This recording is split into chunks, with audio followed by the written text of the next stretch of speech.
Grand peuple de la RDC, Ngai Wabino Muyomba, Ngai Manseba, Ngai Ngwashi Tope, Noko Clovis na Pesibino, Mbote partout bo Zwami, ba Ndeko, ba Congolais.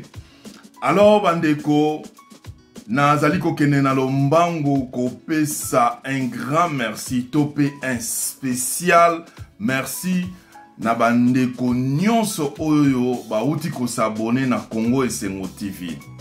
Un grand merci, Tope spécial merci na yondeko oza kokende ko s'abonner tout à l'heure. Un grand merci, Tope spécial merci na ba abonné na biso nyonso ya Congo Esengo TV. Pe lisusu kosugisa na yondeko ozali ko tala vidéo ya Congo Esengo TV. Ozali ko partager vidéo ya Congo Esengo TV. Pe ozali ko like vidéo ya Congo Esengo TV. Tope siyo un spécial merci. Alors bandeko ba papa ba maman bo sangana elongo po to démarrer édition na biso ya moko lelo. Allez, c'est parti. 1 2 3 go. Boum boum boum boum. Ah!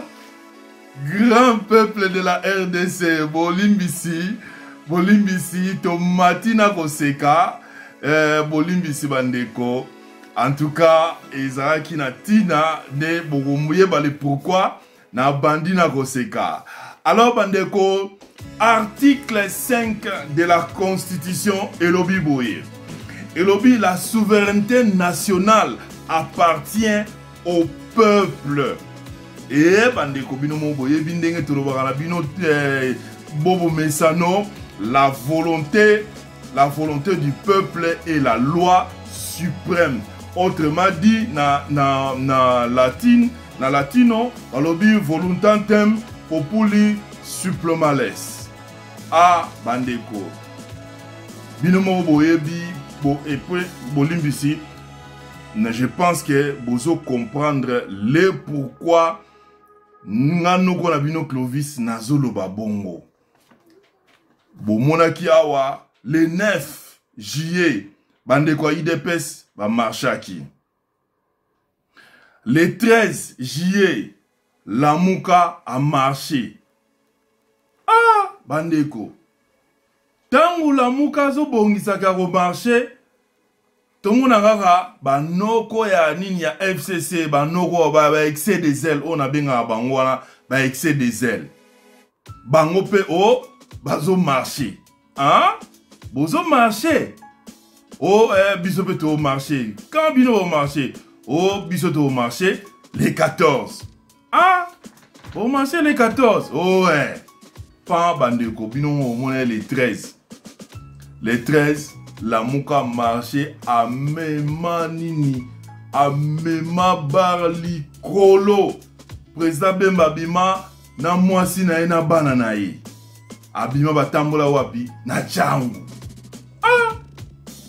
Obi ke bata, donc, ba excès des ailes, oyo bazarana, oyo bata FCC, ba excès des ailes, oyo ngana benga, ba excès des ailes. Bango pe ba fandi bana butu wana butu bandeko batali kaba makambo oyo to moni oyo Lamuka sali oyo sali plus de 1 million de personnes à balabala oyo iza masolo mususu sikoyo biso to sala nde nini parce que bandeko bino momboye binde balobaka na nini na politique. Politique et zaba épreuve de force. Hein? Pardon. Bolimbisi. Politique et zaba preuve de force. Alors, ma preuve de force en gros, le kola la muka a chaki bar likolo. Siko yo bango pe ba shadari, binomo boye bi shadari. Shadari lo ba mutako intimide biso zate. Hein? Mutako intimide mina zate. Au moment où la volonté du peuple est la loi suprême. Ah, ok. La Mouka a tient maman Naba plus de 1 million de personnes dans la balabala. Président Bemba abimina mwasi na bana na ebo sikoyo bino pe bocha bo jila wana lo bel bien en français bo c'est un homme na lo bango siko épreuve de force wana na lo bango na lingala ah bandeko na studio bazo bananga wana eza nini wana eza tradition littérale na lingala ya pete izara litier izara ndeni c'est là. Litier Lilier. Litier Lilier. Hein? Litier Lilier. Sikoyo. Bachadari. Oh. Papa anazaka. Oh, alobelaka alobaka na ferme. Alobaka. Ya akina bima musikate. Sugi. Ex-directeur cabinet. Ya président sortant. Ba yepe babima pena basi na bango na bana bango sikoyo Président Bemba banda wapi na chango bango pe babanda na chango bino mo siko bolanda suite nenge ozala po na uti koloba litie liliet do bana chango ba osepelisa bango bana chango litie liliet. Moi je pense que ils ont bien bengi passer na bangwana et surtout moko bo Nicolas Zodi na TV apakola ambi te apakola asepso ande ko bozo ba asepso donc ti azo asepso na ambi apakola te yende mutazo sala ba nini propagande ya azo selon ye azo lingisa ba congolais ki ba linga ronksa malonda apakola sepsona mbi yende mikolo zo na TV non ronksa malonda to fota kai to fota kiye azawana aza papa yo robi ne président Bemba to sala yo po robimana obimana nini na chango o marché na mwasi na bana yo bana changu ba sepe so ba sala au système litier lilier litier lilier total bandeko yango nini nini bango batali ke ceux qui to tie bana changu ba olia donc et aussi mbate bandeko bango moko butu ote tosengi na biso nino tosengi ni tondimi des fêtes parce que soki bango basali les 14 les 19 les 19 CLC na terrain so CLC ezo englober batu wana nyonso wana na président Bemba azana kati na président Fayulu président Muzitu bango tout ezala IDPS bango tout bana kati ya CLC bango église catholique église protestante nano ka bango mibaleana bazo ko englober 80% ya population congolaise donc yango nde nazo ba non litier lilier donc bon yango na loba na bino batu ya FCC botika ba excès de zèle wana ezana tinati ba excès de zèle na mino ezana tinati moi ne kanga au kuna na Assemblée nationale oke zwa nini oke ko entériner vote ya Ronksa Malonda na nenga fo basala ngo bongote procédure za bongote procédure za bongote batukutu ba député ba eba ke ezana ordre du jour au surprendre vraiment na dernière minute basala bongote wana za ba excès de zèle bon les 14 fallait ton ozela yo bima moi ne kanga yo po tambola na famille na ome to moni yo pété comme ça bana tiangu ba sepeli sapé yo yo on a besoin de protéger ba institution bima marché protéger ba institution donc yango na zolo ba congolais ba zui masolo nyonso na maboko article 5 ilobi yango bien la constitution na tangi yango lisusu la souveraineté nationale appartient au peuple. La souveraineté nationale appartient au peuple.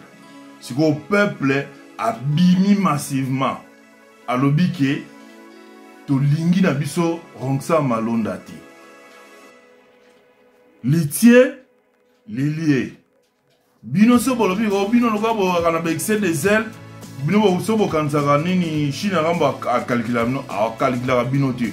O nyozo tu bozo sala na. Eza ya bino moko donc eza etai na mpe Chine ramba ti. Ya on a lo conseiller bino boti kana bino makambo wana. Bo retirer et ba congolais de partout. Le loyo to prouver na nini na la mise au monde était tozo ko appliquer article 5 na biso. To ko kipe ko appliquer article 64 biso peuple congolais. Toza capable. Soki bondo quand ça ki peuple congolais bimati bo moni une preuve to saline tout à l'heure. Il y a les 13. Bon moni on peut litier lié système ya litier lilie bana changu bana kaluka bana kine bana Congo mobimba en général litier lilie soki ba lingi bango ba che biso togolia ndengwana et il faut pas longola pe ba proposition de loi ya mina kona sakata il faut pas longola ngo ba meka kutu te so ba meki a binomo bo mona. Bon, on a article 5, litier lié. Article 5, voilà en français. Na linga la pète. Na linga la facile. Et ça, litier lié. Peuple. Article 5. Article 5 de la Constitution. Na linga ya sika. Litier lié. Donc, bon, on a un solo. En tout cas, les Congolais de partout, encore une fois, bravo, bravo parce que bolakisi na que FCC ezo keneko nanje. Bolakisi que non, FCC ils en rien. Bolakisi bango que litier lilie ingeta. Peuple congolais de partout, bo s'abonner na Congo et Sengo TV. Oyo eza chaîne na bino. Bon, nous avons information et assure. Na prometteur bino, na website bino information à partir des États-Unis, litier lié, il y a l'homme, il y a chiffre 4. Bino oyebié, on a parlé les 4 langues pour la première fois et peuple Irobima, plus de 1 million à mobiliser, plus de 4 langues nationales. Un temps, pas plus de 1 million. de Congolais na Kine ba bimi sans compter na ba province. Litier lié, opération litier lié, ingeta, opération litier lié en marche. Pour beaucoup retirer Roxane Malonda, litier lié. Pour beaucoup retirer ba proposition de loi ya mina kuna sakata litier lié ingeta nde tokutani na prochaine édition ngana bino tokutani poza bye na balae Zambe ya estere yawe salanga na balae na bala na pesa ba invité na ngai ba invitation ya sonité. Oyo Nzambe ya invitation maison given azali